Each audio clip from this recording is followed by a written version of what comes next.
So you've played through Yoimiya's story quest, or you watched my video on why you should pull for her, or maybe you just really wanted her for the longest time but couldn't go for her because of her terrible band replacements. Whatever the reason, you pulled for Yoimiya. Good for you. And those who don't have her, what the hell are you doing here? And now you want to learn how to build and play her.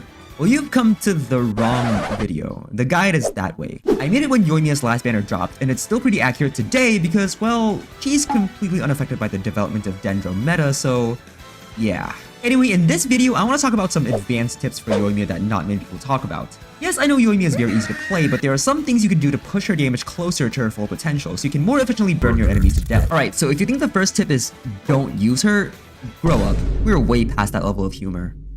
Anyway, the first tip is to put her into a 3-person Hyper Bloom team because Hyper Bloom is broken, she can just be there for emotional support. Let's start with the element in the room, her elemental burst. Wait, the elephant in the room, her elemental burst. This is a bit of a controversial one because there are still people out there who think it's useless, which is simply not true. It allows Yoimiya to do some damage and maintain her presence while off the field, which, if you think about it, can't be done at all by other Pyro on-fielders. Ha, take that, Hu Tao mains. Granted, it's not much damage, and obviously she does a lot more damage by staying on the field. It's what she's designed for, after all. But her burst also triggers her A4 passive, which can grant up to 20% bonus attack to all your party members, which is a pretty big deal if you run her with attack scaling off-field damage dealers like Xingqiu and Beidou. On top of that, with such teammates triggering her burst mark, Yoimiya can stay on the field doing her normal attacks while still passively doing some extra damage through her burst, which is pretty nice because, you know, extra damage is nice. Thankfully though, she's not at all a burst reliant character, so her energy requirement is basically non-existent. Because yeah, while her burst is some damage, it's a really small portion of her damage. I'm talking really small, like the PP size of the average Yoimiya skipper. Also, if your Yoimiya is using her best in slot weapon, the Thundering Pulse, the passive requires her to have under full energy to get the full buff. Oh, you might think, it's okay, I can just use the 4P Shimenawa's Reminiscence set to drain my energy and then get the full buff. Easy clap. Well, yes, but actually no. You see, in this hit gacha action RPG known as Genshin Impact, certain attacks can generate energy particles, and Yoimiya generates particles through her infused normal attack, so halfway through attacking, you'll fill your energy and lose your buff, and your damage just becomes worthless. To maintain your buff more consistently, it's better to start off at as low energy as possible, so you do want to use her burst when it's full. Not much for the burst itself, but rather mostly to flush out the excess energy, with some bonus passive damage from the burst, so it's a win-win. For non-Thundering Pulse users, even without the stack mechanic from the bow, her burst is still nice to have, just to squeeze out that extra bit of damage from her. But the Shimenawa set prevents you from using her burst, right? Yes. Or so you thought. In fact, there is a very specific way of playing Yoimiya that allows you to use her burst, while still being able to use the Shimenawa buff effect. An ancient dark art that's been forgotten over the generations. Keep following this video if, and only if, you are ready to sacrifice your soul, and join me on this path as you learn about the secrets of this art. Oh, you're still here. Cool. Anyway, this technique is called batterying. Not just any type of batterying, but one called pre-funneling, where you generate particles and just before your battery target catches them, you use their burst. This way, your character empties their energy just in time before the particles get caught, so they can actually charge a bit of energy from them. So now we need a character who can generate that pyro energy, and who other than the pyro battery, Bennett. I know, Bennett again, but hey, at least he has synergy with Yoimiya, unlike most teams nowadays that don't want him.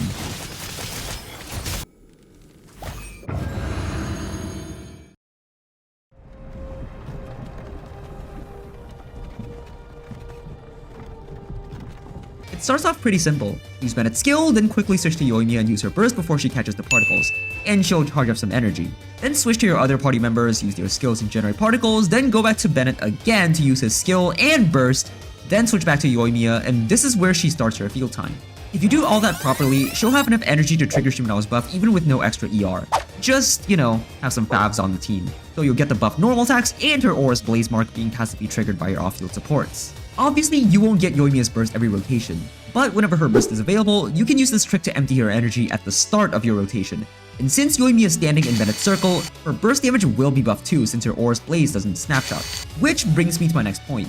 The fact that Yoimiya's burst does not snapshot may not necessarily be a bad thing. If you don't know what snapshotting is, basically it's a mechanic where a certain ability maintains its damage throughout its duration based on the character's stats at the time of casting, and stat changes afterwards won't affect the damage. Just like how Shanling's Pyronado maintains its damage even if you swap to a different character or walk outside of Bennett's circle. So, disclaimer. What I'm about to say may not apply to everyone.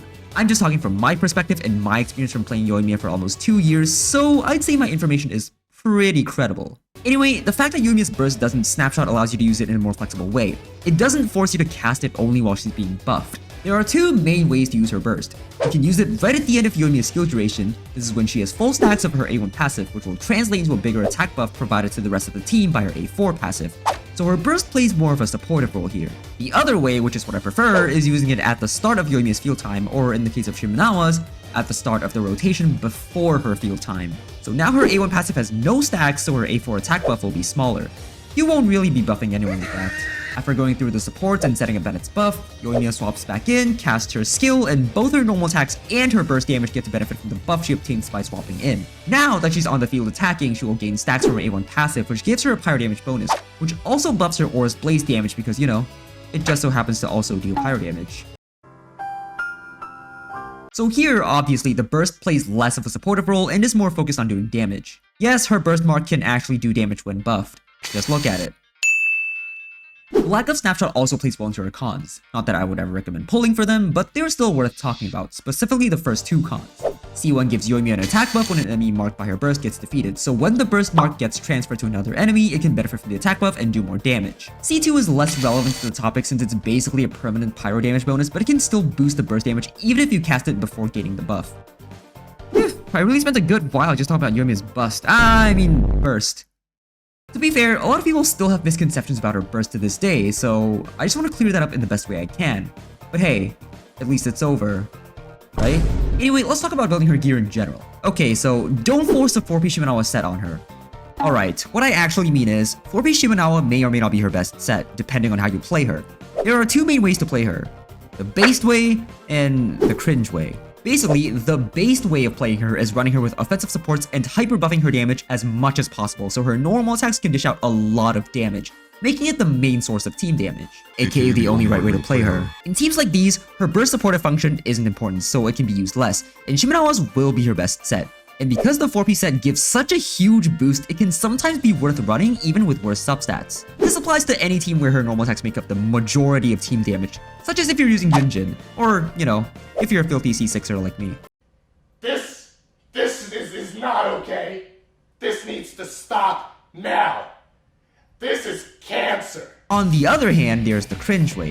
Here, Yoimiya isn't that heavily invested and doesn't get buffed as much by your team. The fucking audacity! So her damage contribution to the team is smaller, and team damage is supplemented by off-field damage dealers like Yolan, Xingqiu, Beidou, Official, etc. This type of team is easier to build since investment is more evenly spread out between different party members, and it doesn't require a single character to carry the whole team's damage. But by playing this team, you're basically disrespecting Yoimiya's damage potential. In these teams, Yoimiya's burst becomes a bit more valuable for its buffing capabilities, and since she's no longer the one carrying the team's damage, which is blasphemous, the damage buff from Shimenawa also becomes less valuable, making other sets better in comparison.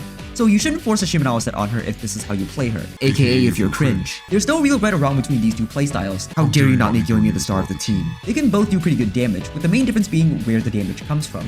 And for me personally, if it doesn't come out of Yoimiya, I don't want it. Wait, what? It's alright though. Since you're stuck farming Emblem every day, you'll eventually get a good Shimenawa set for her. It's what she deserves after all. You don't want to let her down, do you? Oh, one last tip, and perhaps the most important one. So crucial that it might just make or break your entire play session. Whenever you're playing Yoimiya, make sure to crank up your voice volume to the max so you can hear her cheerful combat voice lines, preferably in your favorite language. This matters because she is fucking adorable and hearing her voice will boost your spirits, increasing your morale by 6900%.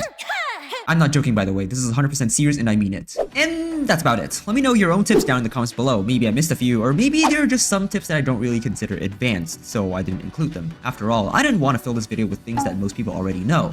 So if this video helped you, consider leaving a like and subscribing. It goes a long way in supporting the channel and it's free. Also follow my socials. Links are down in the description and peace.